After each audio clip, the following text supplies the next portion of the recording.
వాళ్ళందరికీ స్వాగతం అండి. ఈరోజు నేను చెప్పబోయే కథ బేతాళ కథల్లో ఒక కథ. ఆ కథ పేరు మనసులో మాట. దీన్ని రచనించేవారు శ్రీ ఎంవి సత్యనారాయణమూర్తి గారండి. మరి కథలోకి వెళ్దామా? భీముడు అనేవాడు ఒక కాపు కులస్థుడు. అతను తండ్రి చనిపోయాడు. చనిపోయిన తర్వాత తండ్రి అనంతరము అతను స్వయంగా వ్యవసాయం చేయడానికి వాళ్ళ తోటలోకి వెళ్ళాడు. అతడు మామిడి తోటను అనుకున్న ఒక బంజరు భూమి, అంటే రాళ్లతో రప్పలతో ఉంది, ఆ భూమిని దున్నుతున్నాడు. అకస్మాత్తుగా నాగలికి ఏదో అడ్డుపడింది. భీముడు పార తీసుకుని మట్టి తవ్వాడు. నాగలి అడ్డు వచ్చిందని ఒక రాతి తొట్టే అని తెలిసింది. తొట్టి మీద ఒక రాతి పలకుంది. అది తీస్తే తొట్టి లోపల కుండ బోలించుంది. ఆ కుండ కింద ఒక వింతైన హారము, ఒక తాళపత్ర గ్రంథాలు ఉన్నాయి. భీముడు దున్నే పని మానేసేసి గొయ్యి పూడ్చేసి వాటిని తీసుకుని ఇంటికి వెళ్ళిపోయి తాళపత్రాలు చదివితే అందులో హారం గురించి కొన్ని వివరాలు తెలుసుకున్నాడు. ఆ హారం ధరించిన వాడు తమ ఎదుట ఉన్న మనసులోని ఆలోచనలు తెలిసిపోతాయి. అంటే దాంట్లో ఏమని రాసిందంటే, ఈ హారం ఎవరైతే మెడలో వేసుకున్నారో వాళ్ళకి అవతల వాళ్ళ ఆలోచనలు ఏమిటి, ఆయన మంచి చేస్తాడా చెడ్డ చేస్తాడా అనే విషయాలన్నీ తెలిసిపోతాయి అన్నమాట. ఎన్నో 100 సంవత్సరాల క్రితము దయానది అనేవాడు ఈ హారాన్ని ఒక యోగి దగ్గర సంపాదించాడు. దానికి గల శక్తి గురించి తెలుసుకున్నాడు. దయానిధి దుర్మార్గానికి దిగిపోయాడు. మంచి పనులు చేయట్లా, చెడ్డ చెడ్డ పనులన్నీ చేస్తున్నాడు. అతను గొప్ప గొప్ప వాళ్ళ దగ్గరికి వెళ్ళి ఏదో పని పట్టుకుని వెళ్ళి వాళ్ళు చేసే దుర్మార్గపు ఆలోచనలు తెలుసుకుని వాటిని భయపెడతాన్ని బెదిరించి వాళ్ళ దగ్గర నుంచి అంతులేని డబ్బును తీసుకున్నాడు. అతనికి అదే ఒక ఉద్యోగం లాంటిది అయిపోయిందనమాట. ఆఖరికి తన భార్య మీద కూడా తన మీద ప్రేమ నటించేస్తుందని చెప్పి తెలుసుకుని ఆమెను కూడా చంపేశాడు. పూర్తిగా జీవితం మీద విరక్తి వచ్చేసింది.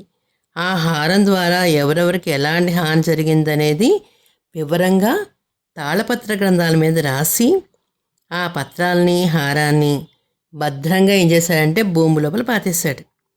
భీముడు తను చదివిందంతా వెంటనే నమ్మలేదు. ఏమిటి, ఇది నిజమా? ఇలా జరిగిందా? ఇలా కూడా జరుగుతుందా అని కొంచెంసేపు ఆలోచించాడు. హారాన్ని ఇతరుల మనసులో తెలిపే శక్తి ఉందా? అయితే ఇలాగా నేను మెడలో వేసుకుని హారాన్ని అవతల వాళ్ళ మనసులో విషయాలంటే తెలుసుకుందామని అనుకుంటే ఒకసారి పరీక్షించి చూద్దామా? ఏం చేస్తే బాగుంటుంది?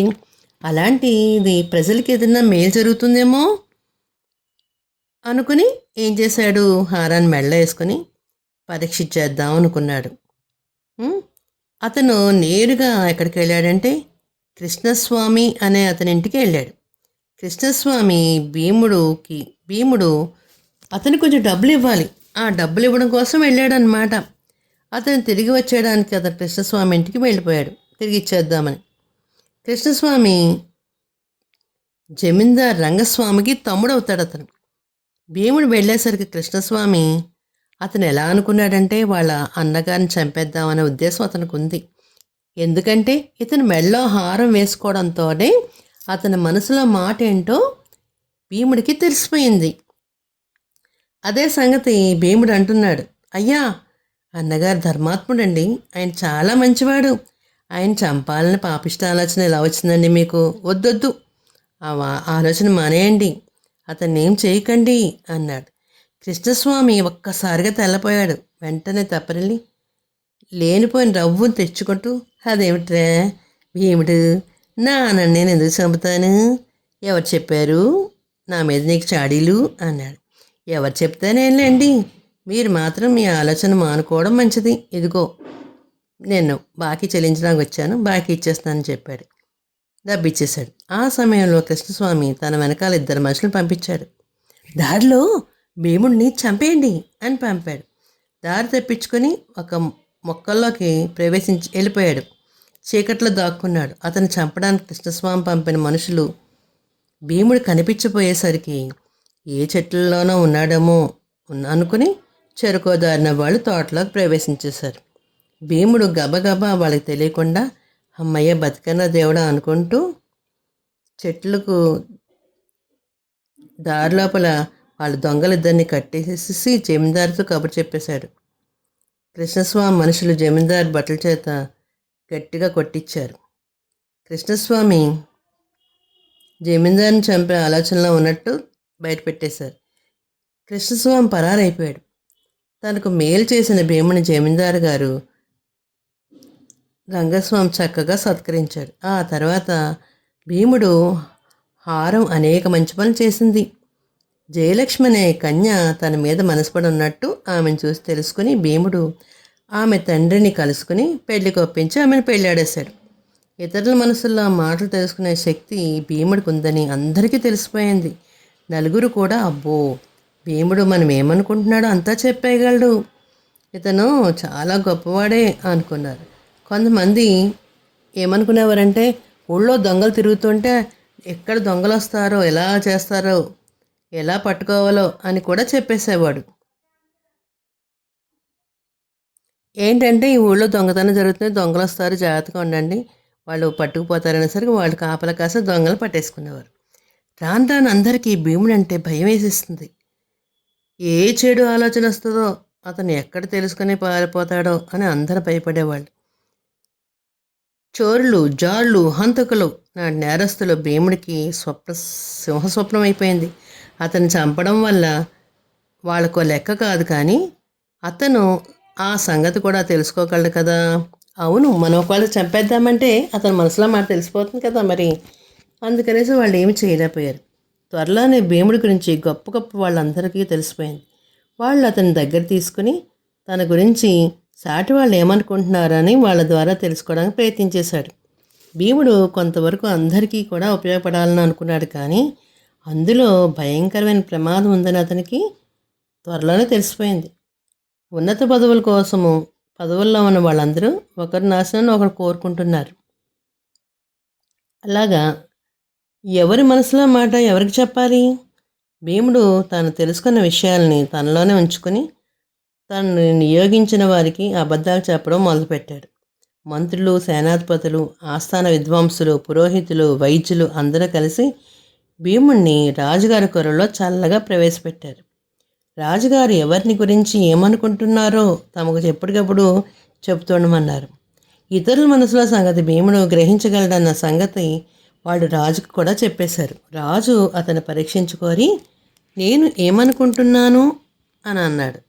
నేను తమను మనసు తెలుసుకోవాలనుకుంటున్నారు కదా అన్నాడు భీముడు.